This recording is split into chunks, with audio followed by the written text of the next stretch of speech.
Okay. So our first question that was submitted right off the bat was, and this one of our community members acknowledged that this might be more appropriate for the school board, but they're concerned about how decisions are made regarding holidays to observe on the FCPS calendar, and also if there was a way to provide parent input. And I was going to show, I'm going to place this in the chat for everyone. There is a whole big, huge, long process that FCPS goes through in order to, identify the calendar. Many of you might know there are versions that come out, A, B, C, CA, CB, Ds. Like they kind of run the gamut of the exploration where they gather feedback. But as you can see from this website, first and foremost, it's guided by laws, policies. For example, the Friday before spring break or the Friday before Labor Day weekend is required off by the state law.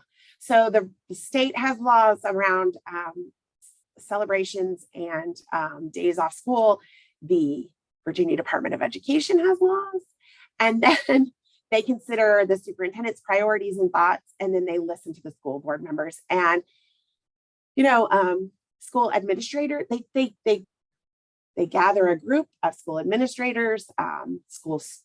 I mean, what we have is, it's called STAC, which is Superintendent Teachers Association Committee or something like that, where every school sends a representative once a month to talk with the superintendent about things that are going on within the schools.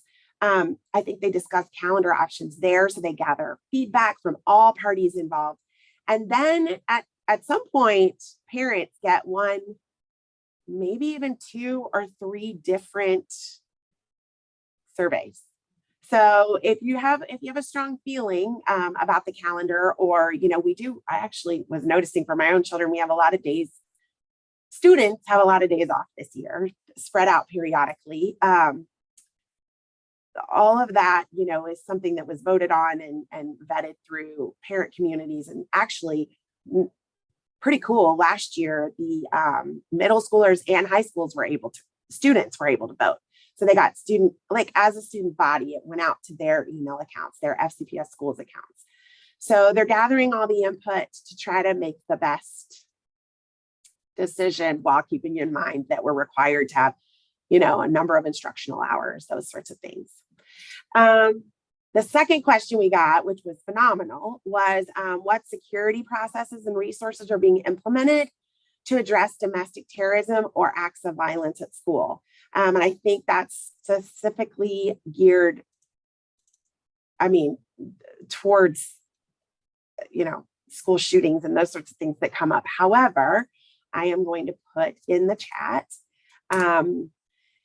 our resources and safety site so that you can kind of follow along as I speak to some of the different countywide things that are in place, and then I'll speak to school specific items. So we have all kinds of crisis management teams, crisis intervention services, trainings we attend, everything from large scale, like these are just the processes and procedures for all staff and students, all the way down to, specific crisis plans that Chris and I come up with together in the school. So there are multi layers, and it's multifaceted because, as we know, one location, one school is not like another. We are trained, and we have like a crisis team within the school, and that crisis team is trained in a yearly what we call a crisis roundtable, where we sit down with FCPS safety and security people, the police, the fire. We have, I think, 10 staff members that are on our school crisis team, and we discuss different scenarios. So we discuss the lockdown, which is inside the building. We discuss secure the building in the event that there's a bear roaming around outside, and we need to secure the building, not let any students in or out. We talk about shelter in place. So if on 495, a tractor trailer were to overturn and hazardous gas were to be leaked into the air, we know how to shut down the ventilation systems, and so that no air comes in, so that students inside are protected from hazardous materials outside of the school. We know about stay put, stay tuned, which is like in the event that a natural disaster is going on outside of the building. Like there are many layers to the different types of emergency response procedures that we have. I'm thinking the parent that submitted this, because you did speak specifically to active violence within the school, is talking about a lockdown and a school shooter. I'm just assuming that, but I was thinking specifically we could go through those processes first and talk about kind of the things we have in place preventatively as an intervention, and then the things that just quickly touch on the things that we have been trained about for in the event that an activity like this happens.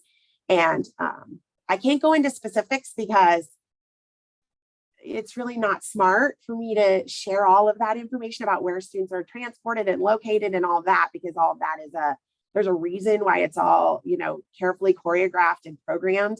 But I can at least assure you that there is a plan. So let's go back to the lockdown drills. We have regularly scheduled drills, both fire, tornado, lockdown, and all of that stuff is actually spanned out throughout the school year, but specifically you will be notified in either our News You Choose School newsletter or an e-notify emergency email.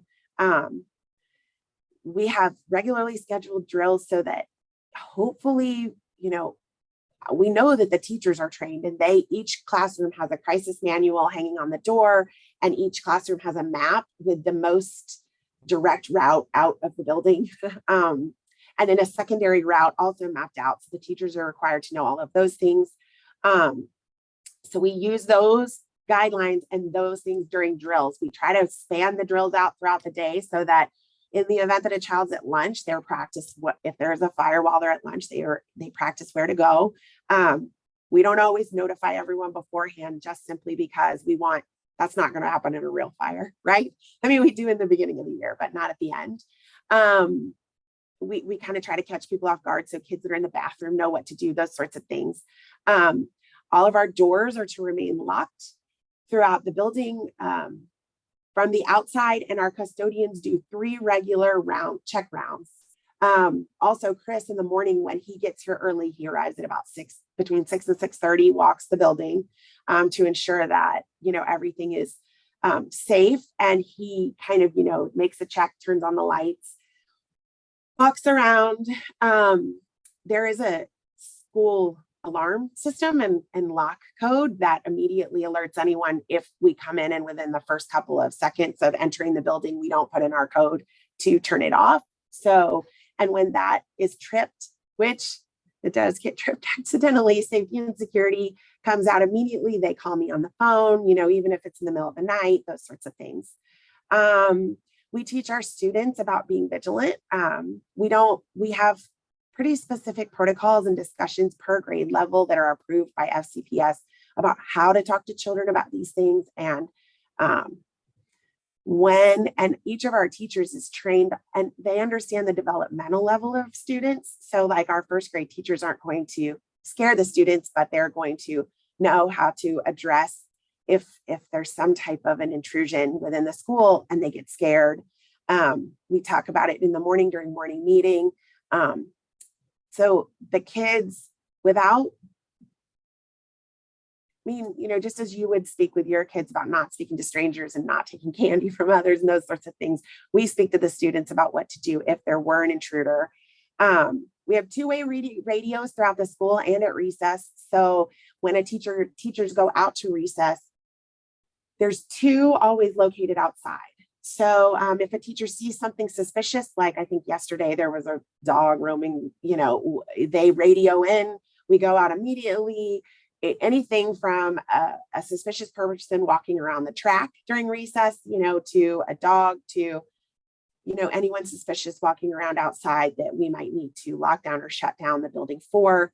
We have eyes and ears and radios to be able to communicate that. When you enter the building, those of you who do art enrichment and volunteering within the building know you have to scan your driver's license.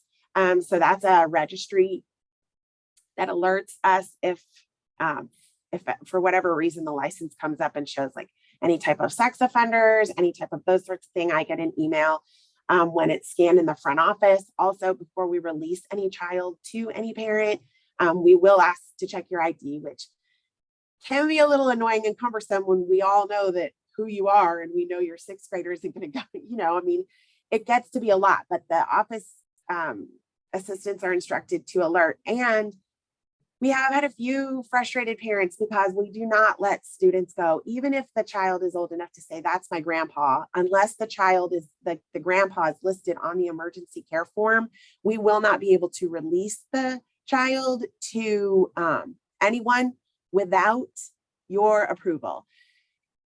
Unfortunately, sometimes some of us have family members and stuff that, might try to pick up a child that they shouldn't be. So that's for the protection of the child, regardless of whether they acknowledge their known relative or known parents, those sorts of things.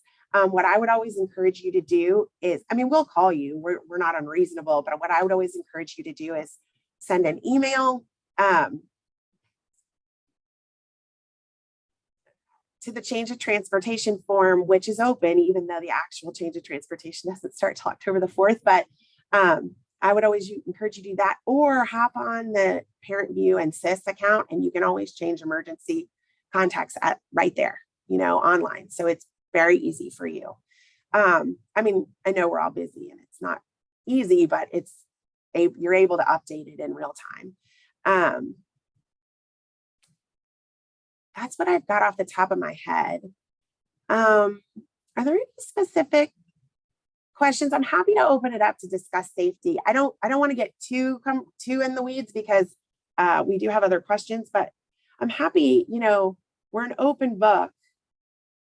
If an event were to happen, so my last point that I jotted down was that we do have yearly tabletop exercises with FCPS staff, police, and fire, and those sorts of things where they give us scenarios, and our crisis team has to be alerted. We have a giant aerial map of the school and the area of, we talk about where we would go to stage, where the media would go. We have pretty specific outline plans that are reviewed yearly and changed. It's a pretty detailed and intensive process that we go through for the safety and security plans. Our crisis team have roles like where student accountability roles, somebody to manage student locations, where alternative routes for buses to pull up if we need to move students to an alternative location. There's someone who is specified to communicate with parents in real time through e-notify notices and updates. There's all kinds of, we would want to get the emergency vehicles in the front loop, so we don't want to clog it with buses. Like, all of this has been thought through.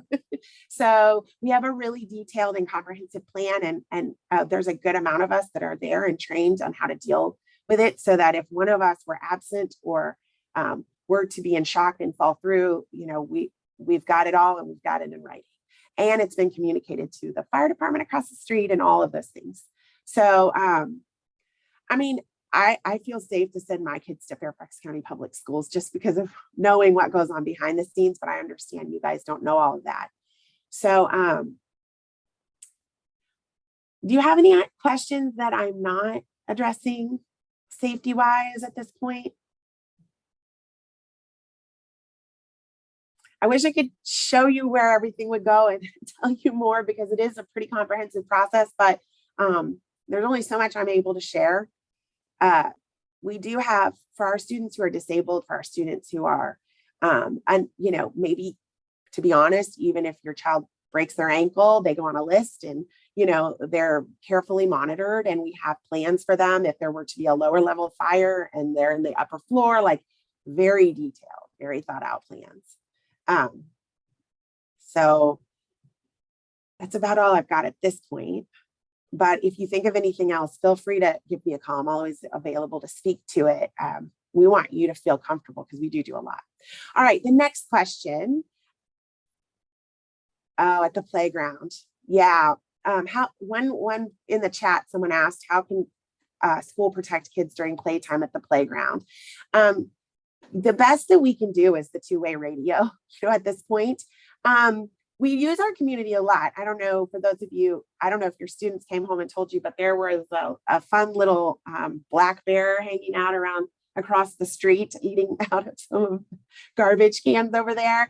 And so we let the teachers know, keep kids on the actual playground equipment and on the fenced in blacktop. I don't know if your kids came home and told you about the bear, but it was great happenings around here. I mean, we do all we possibly can. I hate to say this, but I think it's worth saying. We do everything we can to be preventative, but I do caution parents, we can't guarantee ever that your child will be 100% safe. Just like when you put them in the car, you can't guarantee, you can snap them in, but you can't guarantee that 100% from here to the grocery store, they'll always be safe. You can just do all you can to prevent it. And we're just doing our very best to be vigilant and those sorts of things while we try. Okay, next question. Also a very good one. Do you plan to allow parent volunteers back into the classroom this year? So there are, again, as I processed through this last night, there are really two things that we should discuss. The first one is the COVID and the cautious stair-step protocol and approach to letting parents back in and out of the building. Here's what we know about Great Falls Elementary. Before COVID hit, it was the number, because we do track when you sign in with your driver's ID, it was the highest number per student of parent volunteers that you could in the county. So when they look at the ratio, we look at our volunteer hours because they pull that data, who clocks in, who clocks out, how long they're in and out. We know that parent volunteers are vital, and the partnership with you guys is vital to continuing to keep our school phenomenal and wonderful. So it was a hit when we had to limit that, and it's been a hit. It's been tough because we want to work with you. What I can share with you is, in the event of a COVID outbreak, which is 3 or more students connected within a classroom or the building. So for example, if my brother is in 5th grade and there are two cases, myself and another one of my friends in our 1st grade classroom, and my brother gets it in the 5th grade classroom, that's 3 connected. We are required to still contact trace. So we want to keep a pretty good record, and we want to be pretty strategic about who has been in and out of the class and who has been with our students, adult-wise. So we've had to make difficult choices about what programs and how we open up to our parent population. We do currently allow parents to volunteer for art enrichment.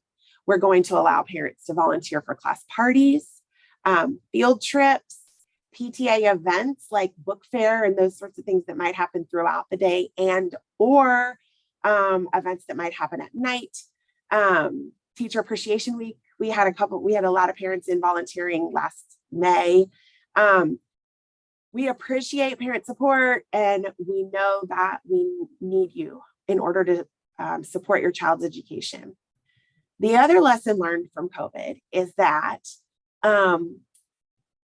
there were a lot of parents that were very thankful, and we got a lot of positive feedback about protecting the learning environment within the classroom. So during math, let's just take math for an example. We want to make sure that student confidentiality is upheld, that we've got a lot of children who access special education services, within the classroom. We have a lot of adults in and out of classrooms moving, FCPS adults. And so there are good opportunities. There is a good chance that we will not go back to having parents in to see student scores when they stuff folders. When a teacher is managing 27 kids, 2 extra adults supporting can be helpful, and it can also be 2 extra bodies in the room. So we like first grade pumpkin day. Yes, we'll have parents in the volunteer. But when we're teaching math and when we're doing reading, we actually are fully staffed, which was another question that was brought up. And we are not going to have parents in during the actual physical instructional period, because we do need to manage distractions and we do need to protect student confidentiality. So right now we have good thing going. We do have some parents that come in and work as monitors that have been through the volunteer process and have been fingerprinted and background ID'd and those sorts of things, and are paid through SCPS to do some of the interventions and pull students to support them. But right now, having parent volunteers into the classroom will be limited. And we actually did find that it was kind of a better learning environment if we didn't do that. So that's probably not going to take place. We've had a couple of parents ask about lunch, and that's still not open per FCPS yet to go out for lunch. I actually just emailed someone 2 days ago and asked in the county, and they said they still don't recommend it based on the contact tracing. So there's that. But hopefully we'll be able to open it up soon. Okay, moving on to the next question. Any plans for STEAM lab or computer lab as a special? So we have our amazing, we call her super site-based technology specialist. She is amazing. Jen Roberts is here. She's going to talk to you about the computer lab aspect.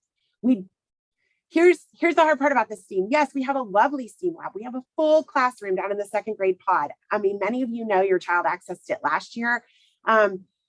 Our teacher from last year moved on to be an actual resident teacher, and we didn't have a position for her. So she's teaching at another school. It's better for her professionally, but we do have plans in the work. I just can't quite tell you yet. For a STEAM teacher, we've got them hired. We just have to go through the process of kind of getting them in, and we're waiting on HR to do that. So we anticipate, we have a schedule ready to go. We anticipate that starting the 1st of October for a STEAM lab. Promise you, the minute we can get it going, we will. We love it. The kids love it. The teachers love it. And it's great. And it's heavily supported by the PTA. So we're thankful for that.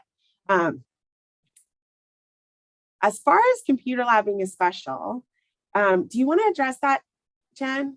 Do you want to talk to them about blended learning and kind of what that is and why we don't keep it as a special? Yeah, of course. We feel strongly that technology should be used for an educational purpose and not just technology for technology's sake. And when technology becomes a special, especially at the lower grades, it tends to be like an isolated event, and it's not something that they are doing in context of something more throughout the day. So I work closely with all of the teachers to plan lessons, to help co-teach with them, to teach the kids the skills they need. But we're not just saying, okay, it's computer time and we're going to play a game. Now it's more, hey, you guys learned about the seasons. Now you guys are going to get to make a book that tells us everything you know. So let's learn how to do that so that you can show what you know. So the whole idea is that it's immersed throughout the day. It's not all day either, because we also don't want kids on computers all day. We all learned that during the pandemic. But we do think it's important that they learn those skills. So I support the teachers and either behind the scenes during CLT to help them plan strategically how they can use the technology to individualize education for their kids. We do have some great programs like ST Math and Lexia that let kids work on their level. But I also will go in and help on projects throughout the year. So it's not a designated time every week, but it's kind of an ongoing thing. Anyone have questions about that? Oh, and our kindergartners are getting iPads this year. We finally have them all and have them all set up. So pretty soon, your kid will probably be talking to you about that because it's very exciting for them. So I'm working right now with the kindergarten team to plan how we're going to introduce that, to make sure we set up limits and all of the good digital citizen stuff about, only using it when you're supposed to be using it, and how it's, because it can be difficult to stop doing something fun on the iPad, as I'm sure you've experienced at home. So we'll be very strategic in how we implement those, but we're really excited for the possibilities.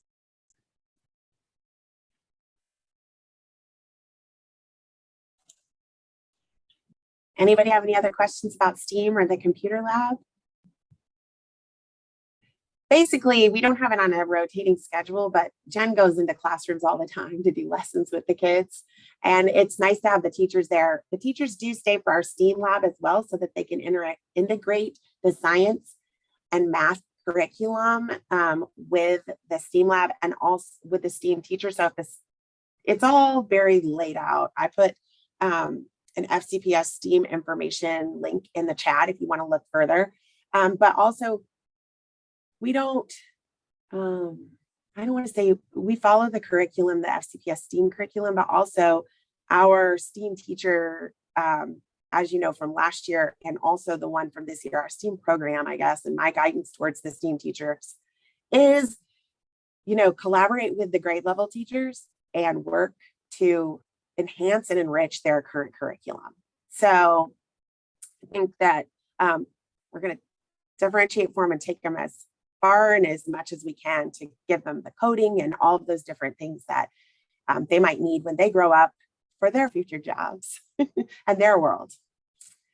Any other questions about that? All right, so one good question. Any staff shortages? Not at Great Falls Elementary. I am so proud to say, yes, we have. I don't know. We're just lucky.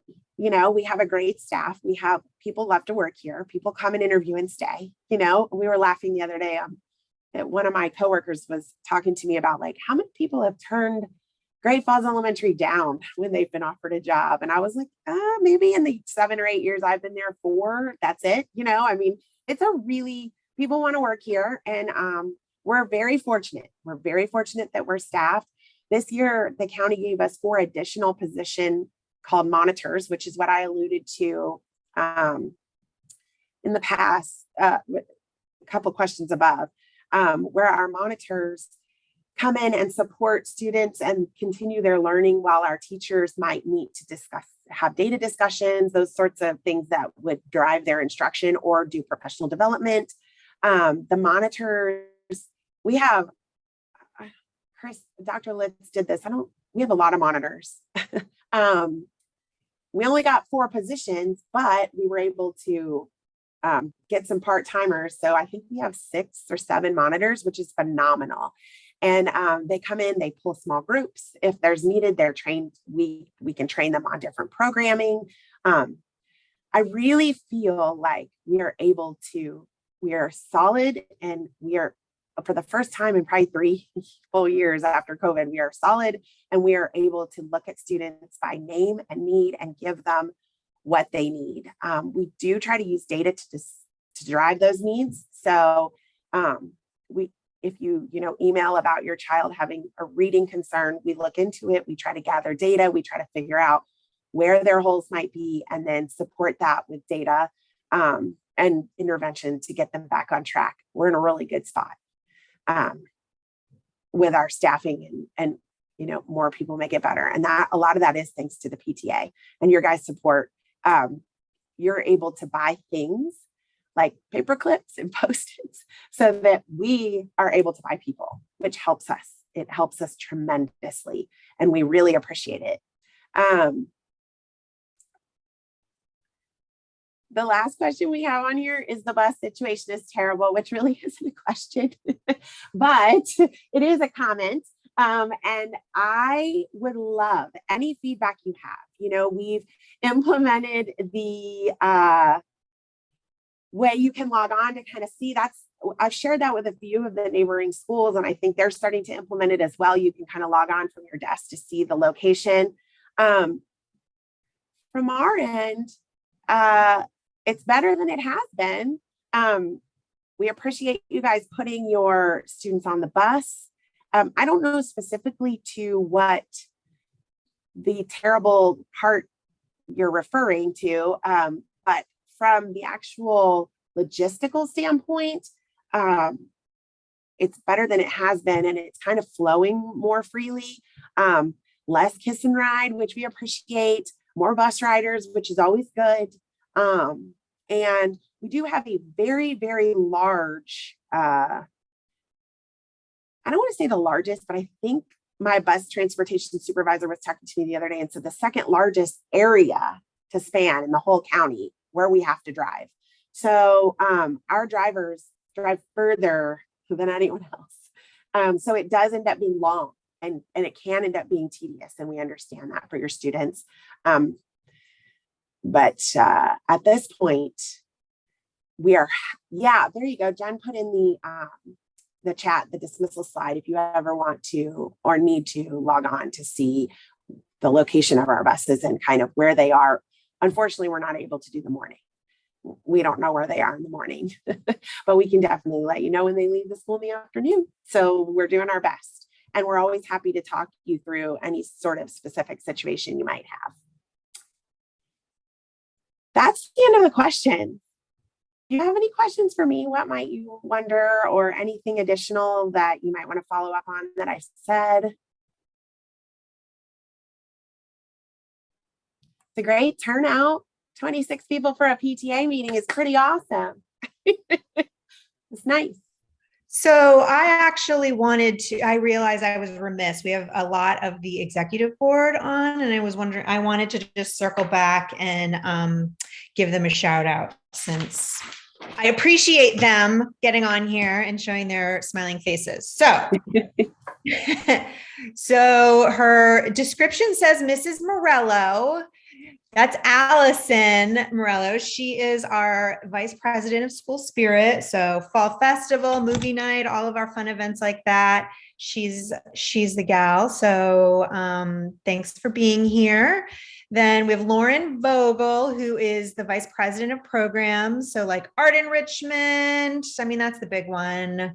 Art enrichment, science Olympiad, girls on the run, all those awesome kind of, programming.